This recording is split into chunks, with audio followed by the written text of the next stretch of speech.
A number of megachurches in California and other states are openly defying state and local mandates and holding crowded indoor services despite the threat of the coronavirus. For the past couple Sundays, Pastor John MacArthur has welcomed congregants to Grace Community Church in Los Angeles County. That's even though California's governor has ordered indoor operations at places of worship closed to the public in the state's most populous counties. And that includes Los Angeles County as virus cases and deaths continue to climb there. Grace Community Church could face a $1,000 fine a day, and its leadership reportedly has retained one of President Trump's personal lawyers as part of a litigation team in case the county responds with legal action.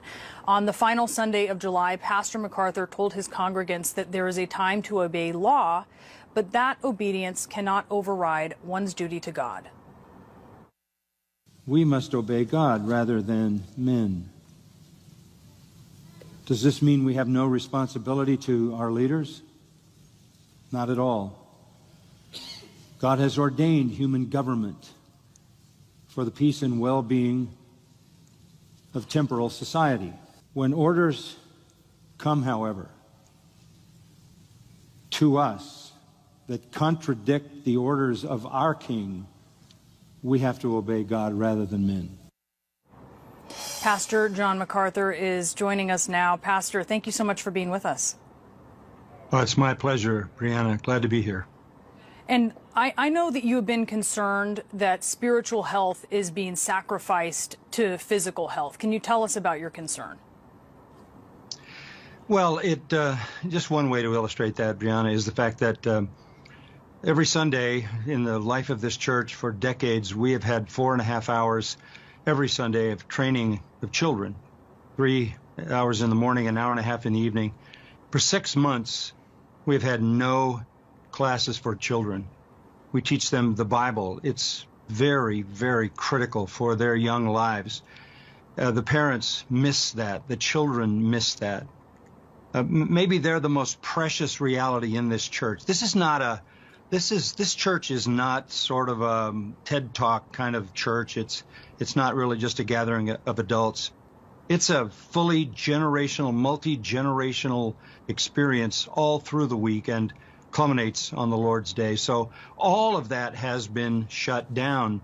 When it first happened, we thought, well, we heard millions are going to die, so obviously we did live stream and nobody was here.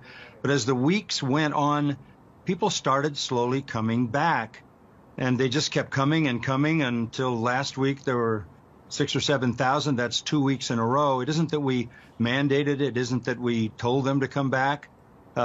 They started coming back, and what caused them to come back was they realized that the death rate in California is 0.02%, 99.98% chance you're not going to die from COVID. They didn't buy the deadly narrative, and they just started showing up, and we began to receive them, and they were told they couldn't sing. They were told they had to wear masks. We were told that if anybody gets within some other person, you can meet outdoors, but if anybody gets within another person within 6 feet for more than 15 minutes, they have to be quarantined for 2 weeks.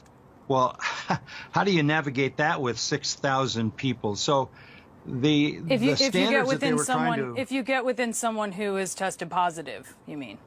No. If you get within someone other than a family member, if you get within 6 feet for more than 15 minutes, the health department said you have to be quarantined for 2 weeks, and they said it applies to children. I think that means if you're near someone who has tested positive, that's been a somewhat standard approach to people who test positive for coronavirus. But I do want to highlight something that you recently said during a sermon. You were talking about some of the statistics that you actually just mentioned. If we can listen to that. But there's another statistic. Half of those people who died are over 80. So if you're under 80, you have a 99.99% chance that you're going to live through this whole thing. That just does not equate to the response this society has had. But if you just look at Friday's statistics in your county, in Los Angeles County, there were 48 deaths just in one day on Friday, and there were a little less than a third who were folks above 80, but a little less than a third were people 65 to 79, and more than a third were people aged 30 to 64. Does that raise your level of concern, knowing that actually it is not just the elderly at risk, as you're telling your congregants? Yeah, to be honest with you, Brianna, I just don't know when the truth is being correctly represented. I know there are people counted if I may, with Pastor, COVID. if I may, that's from the Public Health Department in Los Angeles. You doubt the numbers they're putting out?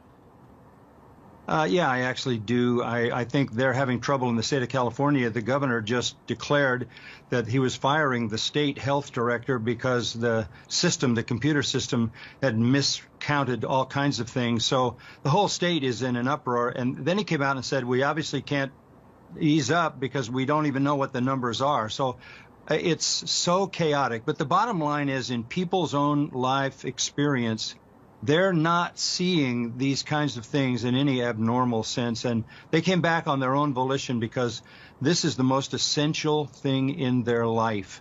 They wanted to be here. They came with joy and not with fear. No doubt. Look, I mean, we've heard a lot of people they need that spiritual attachment, and going to church is so important. One of my questions for you is this really an either or choice between spiritual and physical health? I mean, is it possible, for instance, I think your overflow area is outside. Can you not get creative? We've heard of other churches there very close to you who are doing outside services. They have cooling systems. They're checking temperatures. They're social distancing. They have masks, which, to be clear, when we look inside of your church, it is indoors. As you said, there's thousands of people. There is absolutely no social distancing. There is no masks. Why not get creative so that you can obey, as you put it, God's law, but also obey public health regulations? Yeah, it's a fair question. So we have been creative. We brought in a tent, put it in the parking lot, and first Sunday we had that. It just filled up and overflowed. So then we created a screen out in the middle of a large patio. That overflowed and filled up, and people just kept coming and pouring into the worship center. We don't orchestrate this. This is a church. We don't ask people to make a reservation to come to church. We don't know who's coming. But you opened the doors, sir. Well, yeah, because we aren't going to have the people standing outside in a mob, all pushed up against each other. We opened the doors because that's what we are. We're a church, and we're going to trust those people to make adult decisions about the reality of their physical and spiritual health and how that balance works for each one of them. Nobody's forcing anything. They're here because they want to be here. And I hear you on that, but you know they look to you, they trust you, you are their pastor, you are a religious leader for so many thousands of people. Do you worry that if people are coming into your church and they are not practicing what are considered just safe precautions, mask wearing, social distancing, that some of them could die or get sick? Well, in the first place, I can't express to them a worry. There's enough fear going on in this world and in this climate. There is some reason for normal avoidance of illness. That would be true in any time in any year. But I'm not going to add to the fear, because I'm not convinced that what is being propagated is actually reality. Neither are they. That's why they're here. And I don't know of anybody in our church, and that's a large church, who's sick at this time. I don't know of anybody. We haven't had anybody in our church in the hospital with this through all these months. So, of course, we care about that. I know people in the hospital. I can't even go to the hospital to minister to them when they're dying, and I have to talk with people who are on their deathbed in a phone call because I can't get into the hospital to minister to them. So our people know life is being restricted in a way that is not constitutional, that is burdensome, that is targeting a church, and that makes no sense in light of the actual numbers of deaths that they're seeing. I would just implore you, sir, that some people can be asymptomatic, and also to look at those numbers. I mean, the understanding is that they're underreported. I think that is something that you can take to the bank as you make decisions for that affect thousands of people. Well, the bottom line, Brianna, is I don't make that decision. That's their decision to make. And they make that decision because that's the decision they want to make in their hearts. And I'm good with that. That's for them to decide. All right, Pastor, we wish you luck. We wish you health and safety. Thank you so much, Pastor. My pleasure. Thank you.